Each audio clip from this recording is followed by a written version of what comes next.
السلام علیکم ورحمۃ اللہ وبرکاتہ۔ آج کا درس کا وقت بہت محدود ہے، کیونکہ ہر غور و فکر کے بعد یہی نتیجہ نکلا ہے کہ اہل پاکستان کی سہولت کے لیے اور اسی طرح بعض اور جماعتوں کی سہولت کی خاطر اس درس کا وقت کم کر دیا جائے، کیونکہ ان کے ہاں روزے کھولنے ہیں، پھر نمازیں پڑھنی ہیں، نماز مغرب اپنے وقت پر ادا ہونی ہے۔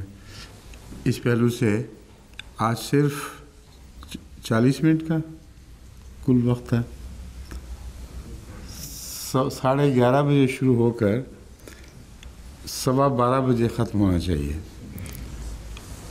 45 منٹ، اور 12:15 بجے چند منٹ اوپر کھینچ سکتے ہیں، اس سے زیادہ نہیں۔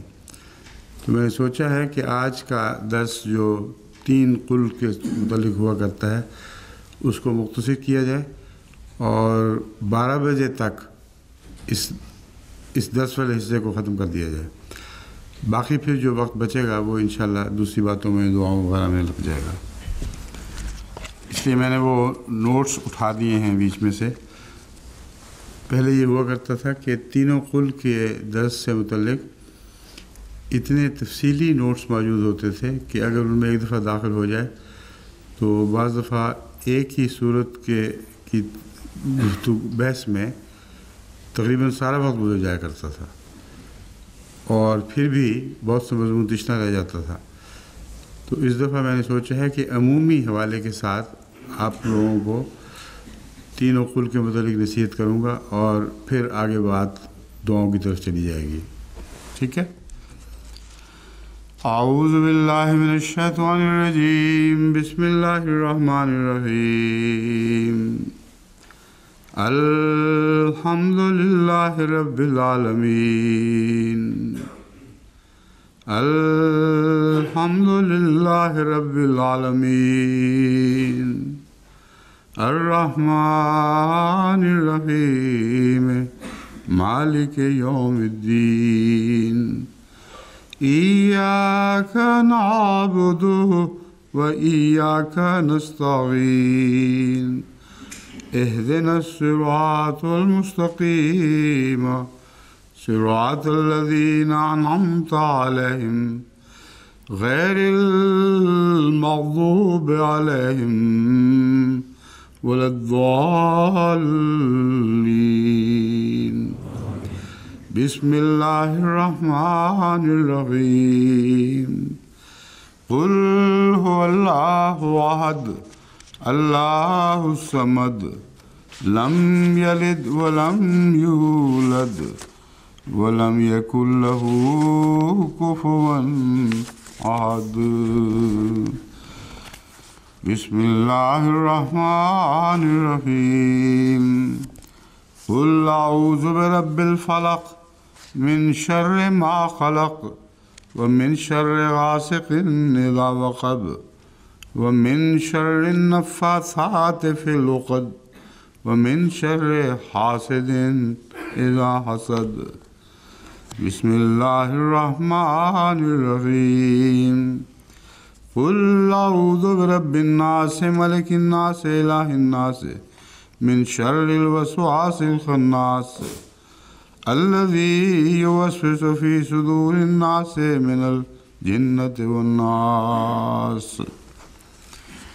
آج عام دستور سے ہٹ کر میں نے سورہ فاتحہ سے اس درس کی تلاوت کا آغاز کیا ہے۔ اس کی وجہ یہ ہے کہ سورہ فاتحہ ہی دراصل آخر پر صورتوں میں دہرائی گئی ہے، اور خلاصتاً سورہ فاتحہ ہی کے مضامین ہیں جو خصوصیت کے ساتھ ان 3 صورتوں میں بیان فرمائے گئے ہیں، اور دوسرے الحمدللہ جو سورہ فاتحہ کے بسم اللہ کے بعد پہلی آیت آتی ہے، اس میں بے اختیار دل سے جو حمد اٹھتی ہے وہ موجودہ حالات پر نظر کر کے اور جماعت احمدیہ کے ساتھ جو خاص سلوک ہو رہا ہے اللہ تعالیٰ کا، رحمتوں کا اور فضلوں کا، اس کی وجہ سے میرے دل سے یہ آواز اٹھی کہ الحمدللہ سے ہی تلاوت کا آغاز ہو۔ اور یہ درس اور یہ توفیق جو اللہ تعالیٰ نے عطا فرمائی ہے، اس کا بہترین تشکر الحمد سے ہوتا ہے، بس بسم اللہ الرحمن الرحیم الحمدللہ رب العالمین، تمام حمد اللہ ہی کے لیے ہے جو تمام جہانوں کا رب ہے۔ سورہ فاتحہ میں جیسا کہ میں نے عرض کیا ہے، یہ تمام صورتیں داخل ہیں، اور اس ضمن میں اس سے پہلے میں نے ایک دفعہ بڑی کھل کے روشنی ڈالی تھی کہ میرے نزدیک یہ صورتیں کس طرح داخل ہیں، اور عملاً سورہ فاتحہ کی گویا ایک تکرار ہے 3 حصوں میں۔ تکرار اس لیے کہ اس کے بعض مضامین کی طرف خصوصیت سے توجہ دلانے کے لیے ان صورتوں کا نزول ہے اور سورہ فاتحہ سے ان کا ایک تعلق قائم ہے۔ پہلی بات تو یہ یاد رکھنے کے لائق ہے کہ سورہ اخلاص یعنی قل هو اللہ احد، یہ وہ صورت ہے جس میں اس کا نام بھی اخلاص ہے، جس میں ایک پیغام ہے جو ہم سب کے لیے ہے کہ اگر تم توحید باری تعالیٰ کو اخلاص سے پکڑ لو گے اور اپنے ایمان کو خدائے واحد کے لیے خالص کر دو گے، تو صرف یہی ذریعہ ہے جس کے ذریعے تم اعوذ کی پناہ میں آؤ گے، یعنی اللہ کی پناہ میں آؤ گے۔ اس کے سوا اور کوئی ذریعہ نہیں ہے۔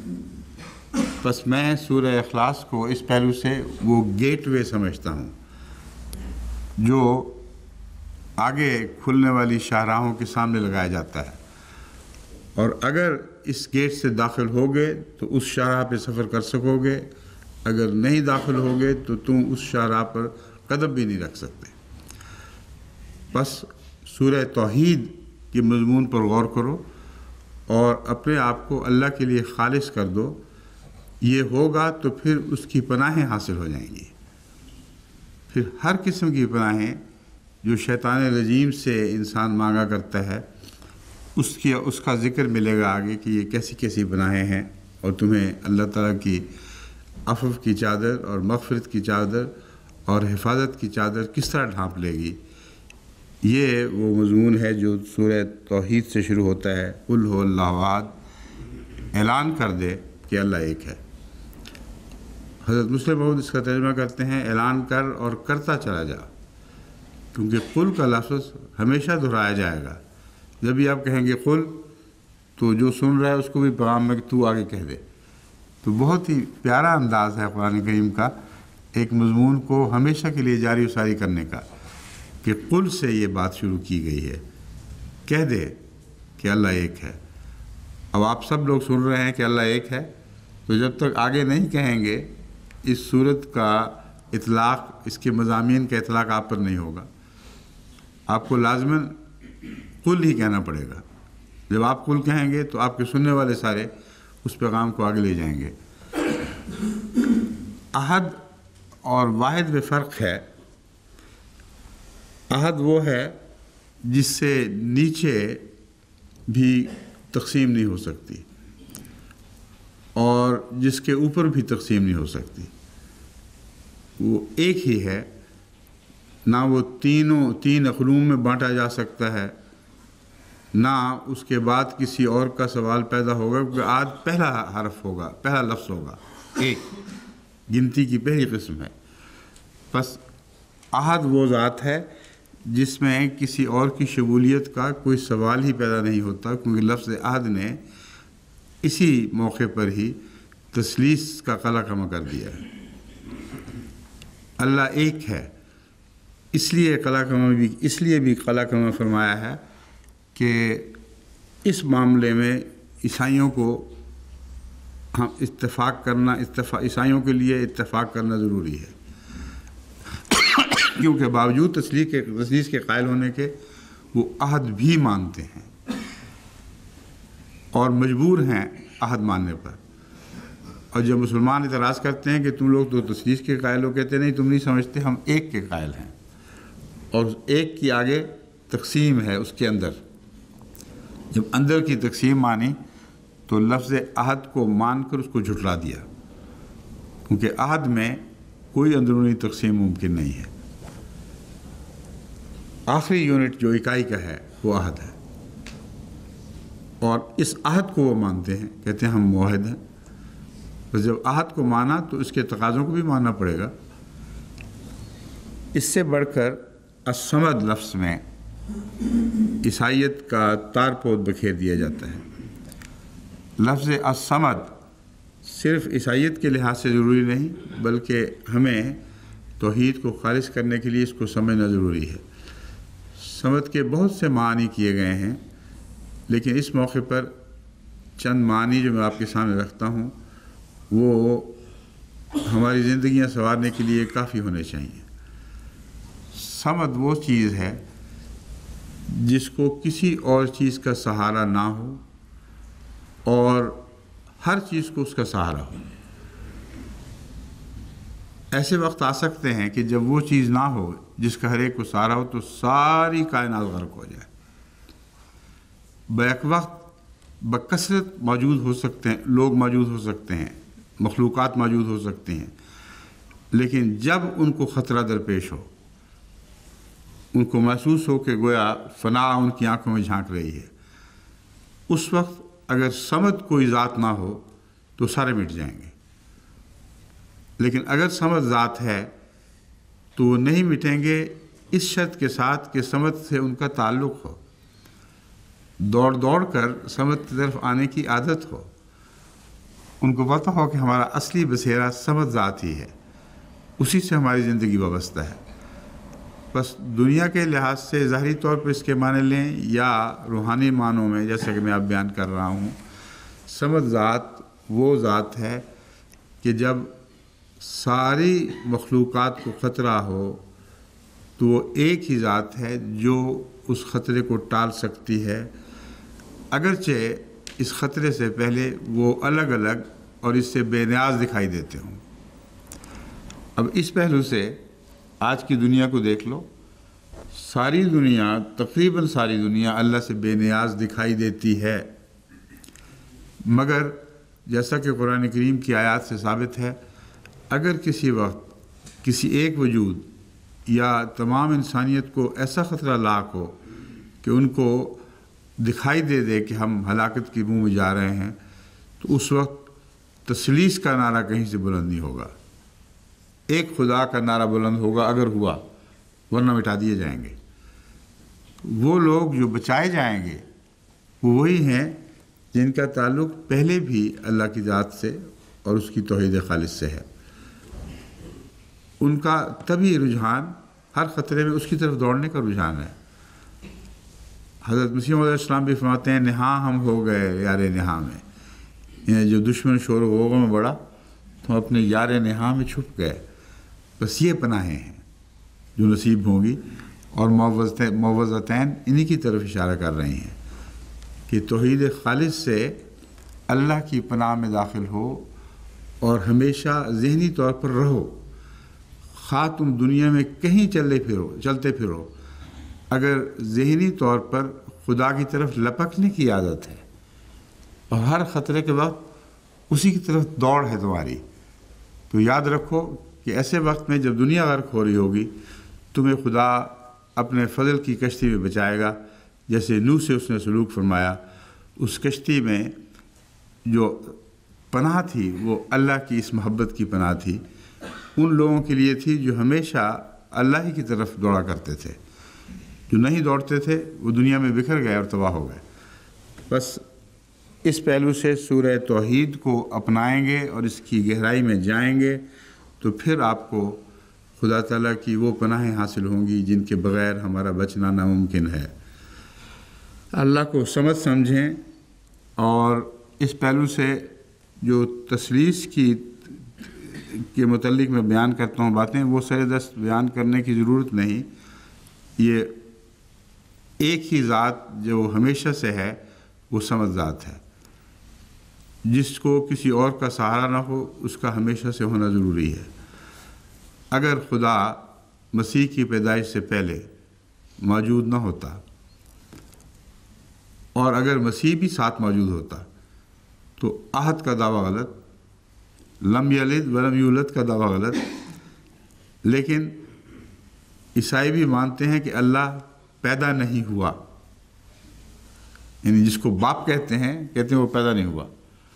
بیٹا پیدا ہوا تو وہ باپ کا ساتھی کیسے ہو گیا؟ جو پیدا ہوا اس نے باپ کی صفات قبول نہ کی، اور جب باپ کی صفات قبول نہ کی تو باپ کا بیٹا کیسے بن گیا؟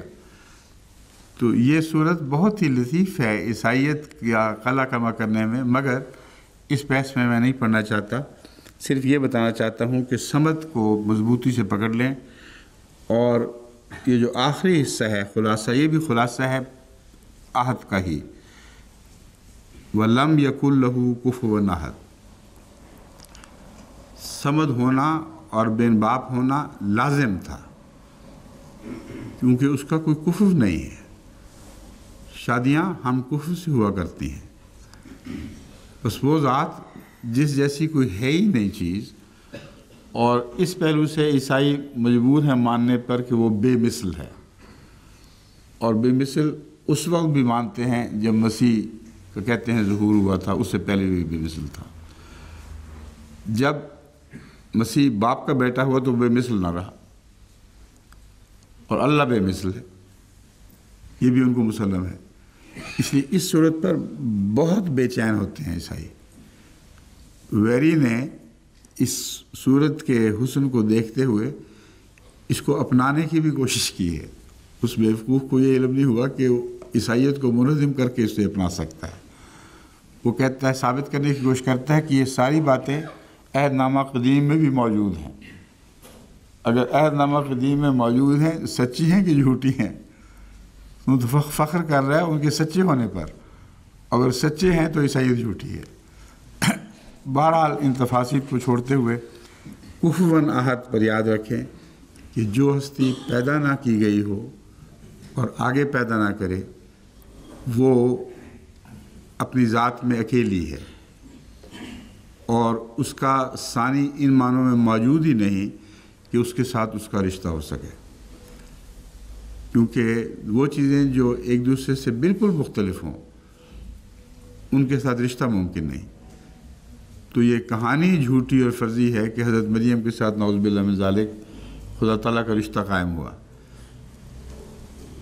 لیکن جس کا رشتہ کسی سے نہیں ہے اس کا ہم سے کیا رشتہ ہوگا؟ اس کا مطلب یہ ہے کہ تمام مخلوق سے خالقیت اور مخلوقیت کا رشتہ صرف قائم ہے، اس کے سوا کوئی رشتہ نہیں۔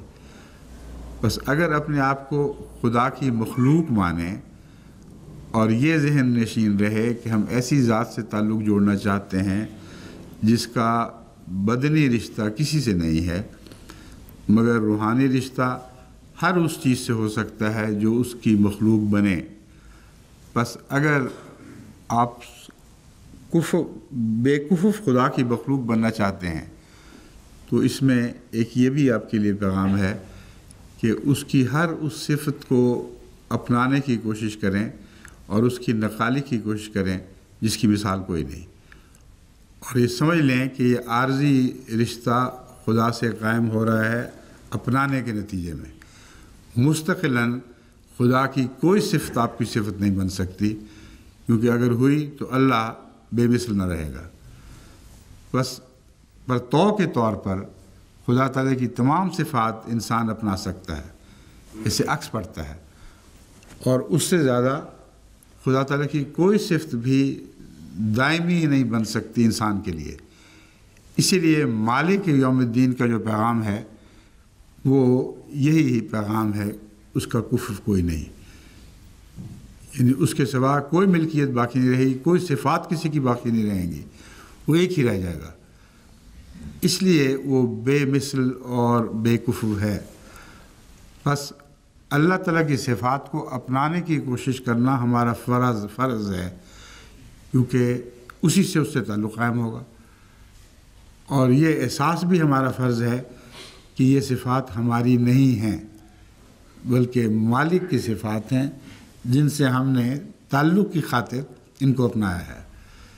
جو سب سے زیادہ ان کو اپنا لے گا وہی مالک کی صفات میں سے سب سے زیادہ حصہ پانے والا ہوگا۔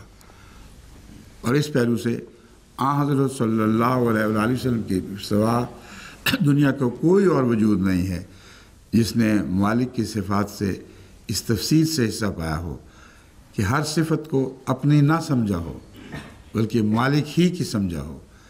یہاں تک کہ مالک نے اس پر رحم فرمایا ہو اور کہا ہو کہ تو نے میری صفات کا حق ادا کیا ہے، اب تو بھی میری مالکیت میں ان معنوں میں شریک ہو جا کہ مخلوق میں تو مالک ہو اور خدا کی مالکیت کا مظہر ہو، اپنی صفات کے لحاظ سے نہیں بلکہ مظہر ہونے کے لحاظ سے۔ یہ تعلق جب آپ قائم کر لیں گے تو پھر معوضتین میں داخل ہو جاتے ہیں، اللہ کی پناہیں آپ کو نصیب ہوں گی۔ اس کے بغیر معوضتین میں داخل ہو ہی نہیں سکتے۔ معوضتین ان دو آخری صورتوں کو کہتے ہیں جن میں اعوذ باللہ کی ہدایت ہے۔ اب آپ جو ہمیشہ قرآن سے پہلے اعوذ باللہ پڑھتے ہیں تو دراصل اس کا خلاصہ ان دو صورتوں میں آ گیا ہے۔ ہم اللہ سے پناہ مانگتے ہیں، اللہ سے پناہ مانگتے ہیں، لیکن وہ پناہ بیکار ہے اگر توحید خالص پر قائم نہ ہو۔ اس لیے لاکھ کروڑ دفعہ پڑھتے رہیں ہم اللہ کی پناہ میں آتے ہیں، آ ہی نہیں سکتے جب تک توحید خالص کا گیٹ آپ کے لیے نہ کھلے اور اس کے راستے سے آپ معوضتین میں داخل نہ ہوں۔ جب داخل ہوں گے تو ساری پناہیں آپ کو نصیب ہو جائیں گی، ہر زمانے کے انسان کو نصیب ہو جائیں گی۔ اس تعلق میں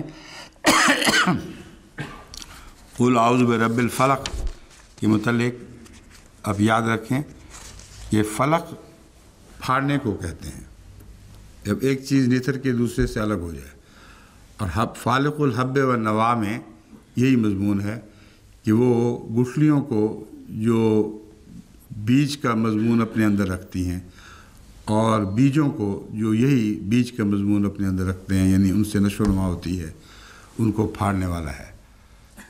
جب وہ پھاڑتا ہے من شر ما خلق، تو شر کا مضمون اٹھتا ہے، اور شر کا مضمون خدا تعالیٰ کی طرف منسوب نہیں ہو سکتا، لیکن پھاڑنے کا ایک طبعی فعل ہے جس کو نظر انداز نہیں کیا جا سکتا۔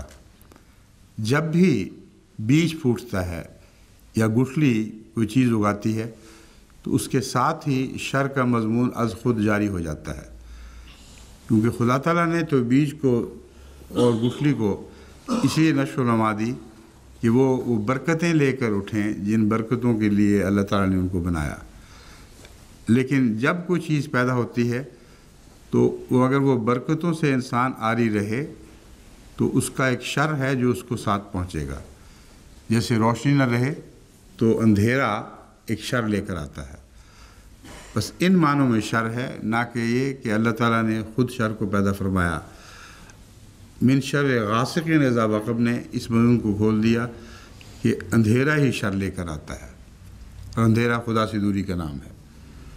بس اللہ من شر ما خلق میں یہ وہم کسی کو گزرے کہ اللہ نے شر پیدا کر دیا، اگلی آیت اس کو جھٹلا رہی ہے۔ من شر غاسق اذا وقب، رات جب پھیل جاتی ہے، جب اندھیرا گہرا ہو جائے، جب ہر چیز کو ڈھانپ لے اور کوئی صحیح راہ دکھائی نہ دے، وہ شر ہے جس سے اللہ کی پناہ مانگی جا رہی ہے۔ بس آج کے زمانے میں بھی یہ رات پھیلی پڑی ہے۔ آج کے زمانے میں بھی ہر صداقت کو اس انسان کے قلب کی گمراہی نے ڈھانپ لیا ہے، کیونکہ وہ فی الحقیقت توحید کا قائل نہیں رہا، اس لیے اس کے نتیجے میں لازم تھا کہ اندھیرا پھوٹے۔ بس ان اندھیروں سے پناہ مانگیں اور ہمیشہ پناہ مانگتے رہیں، اور آپ وہ استثناء بن جائیں جس کا بعد میں اس صورت اور اگلی صورت میں ذکر ملے گا۔